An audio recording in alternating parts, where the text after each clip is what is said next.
कल्याण कसं होईल? साधूंची तितिक्षा किती गोड आहे महाराज, साधूंचं निरीक्षण किती सूक्ष्म आहे. या जगताच्या कल्याणासाठी साधू किती सूक्ष्मतेनं बारकाईनं विचार करतात महाराज. ज्यांना बोलता येत नाही, कानानं ऐकता येत नाही, डोळ्यानं दिसत नाही, त्यांच्या जीवनामध्ये या कलियुगामध्ये ते कसे त्या ठिकाणी पापापासून मुक्त होतील. आणि त्यावेळेला मग सूतजी महाराज सांगतात, फार गोड प्रश्न विचारलेला आहे. श्रवणादी त्रिकेशक्तो लिंगम वेरंच शांकरम संस्थाप्य नित्यमभर्चम तरेत संसार सागरम. गोड या ठिकाणी उत्तर दिलेलं आहे सूतजी महाराजांनी. हे शौनकादिकांनो, ज्यांना कानाने ऐकायला येत नाही, दिसत नाही, बोलता येत नाही, त्यांनी या जगतामध्ये भगवान महादेवाच्या दोन स्वरूपाचं पूजन केलं पाहिजे. लिंगम वा वेरम च शांकरम. भगवान महादेवाच्या लिंगाचं पूजन करावं, शिवलिंगाचं पूजन करावं, किंवा वेरम, वेर म्हणजे मूर्तीचं पूजन केलं पाहिजे. ज्यांना ऐकायला येत नाही, बोलता येत नाही, ते पूजा तर हातानं करू शकतात ना. मग त्यांनी भगवान महादेवाच्या शिवपिंडीचं, शिवलिंगाचं पूजन करावं, किंवा मूर्तीचं पूजन त्यांनी आपल्या जीवनामध्ये करावं. ह्या दोन रूपामध्ये भगवान महादेवाची पूजा सांगितलेली आहे, सकल आणि निष्कल. सकल कशाला म्हणतात? सगुण रूप, म्हणजे मूर्ती रूपामध्ये जे भगवान महादेवाचं स्वरूप आहे त्याला सकल. आणि निष्कल म्हणजे निराकार. भगवान महादेवाचं शिवपिंड हे निराकार स्वरूप सांगितलेलं आहे.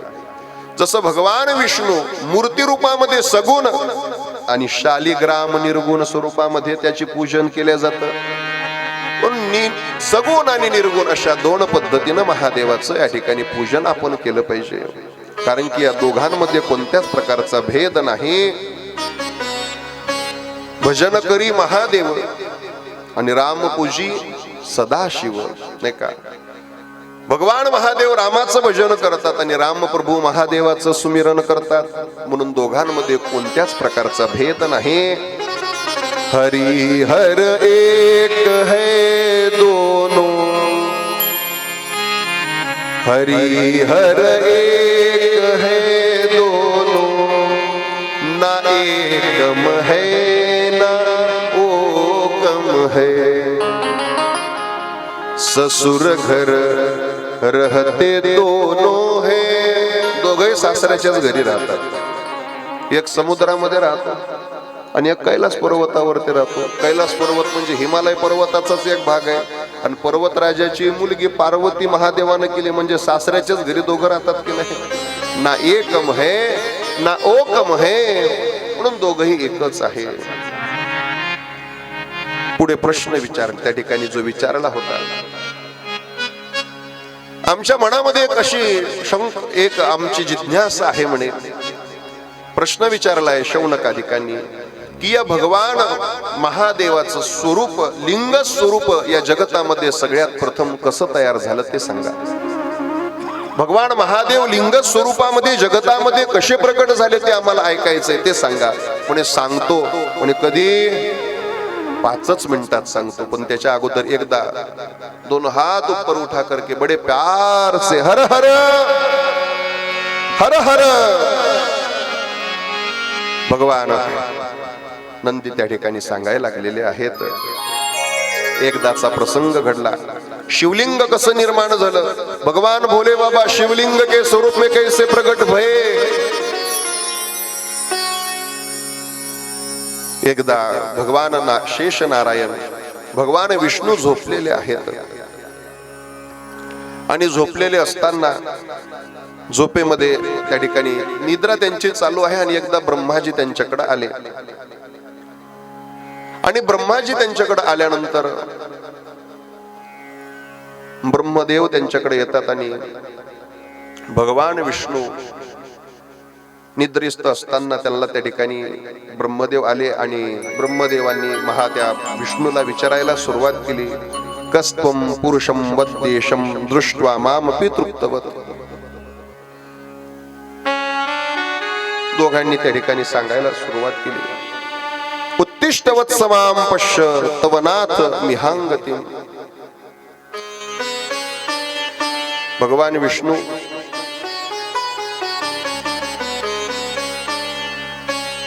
दोघांमध्ये संवाद त्या ठिकाणी चालू आहे की बाबा हे वत्स उत्तिष्ठ वत्समां पश्य. भगवान विष्णू झोपलेले आहेत आणि ब्रह्माजी त्यांना बोलायला लागले. ब्रह्माजी बोलतात, उठा हे वत्स, हे पुत्रा, तू माझा पुत्र आहे, मी तुझा पिता आहे.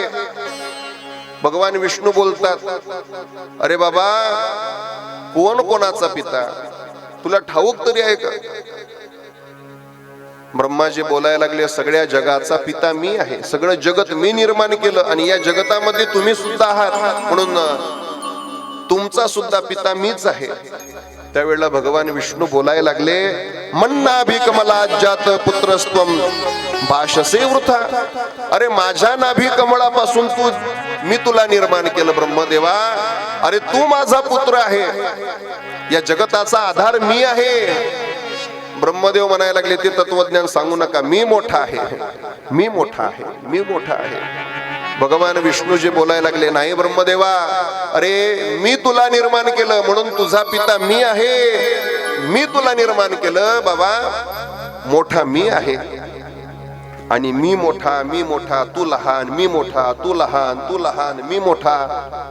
या दोघांमध्ये त्या ठिकाणी महाराज भांडणाला सुरुवात झाली, घनघोर युद्धाला सुरुवात झाली. दोघही त्या ठिकाणी शस्त्रास्त्र उघडायला लागले आणि भगवान विष्णू आणि ब्रह्मदेवामध्ये त्या ठिकाणी ज्या वेळेला युद्ध व्हायला लागलं आणि घनघोर युद्ध होत असताना सगळे देव देवता त्या ठिकाणी आता भगवान महादेवाजवळ जातात आणि भगवान महादेवांच्या जवळ गेल्यानंतर महादेवांना सांगायला लागले, हे प्रभू, हे जगत आता विध्वंस होऊन जाईल. भगवान विष्णूने माहेश्वर अस्त्र काढलेलं आहे आणि ब्रह्माजीने पाशुपत नावाचं अस्त्र काढलेलं आहे आणि हे दोन अस्त्र जर एकामेकाला भेटले तर संपूर्ण जगताचा विध्वंस होऊन जाईल. ऐका, काहीतरी तुम्ही आता मधला मार्ग काढा. भगवान महादेवांना ज्या वेळेला असं सांगितलं, सांगितल्यानंतर महाराज दोघांनी दोन शस्त्रास्त्र एकमेकाच्या अंगावरती सोडले आणि सोडल्यानंतर आता भगवान महादेव पाहत आहे, दोन्ही शस्त्रास्त्र एकमेकाच्या अंगावरती पडणार, दोन्ही शस्त्र एकमेकाला भेटणार, पाशुपत अस्त्र आणि माहेश्वर अस्त्र. त्या समयाला भगवान महादेव लिंग स्वरूपामध्ये त्या ठिकाणी प्रगट झालेले आहेत.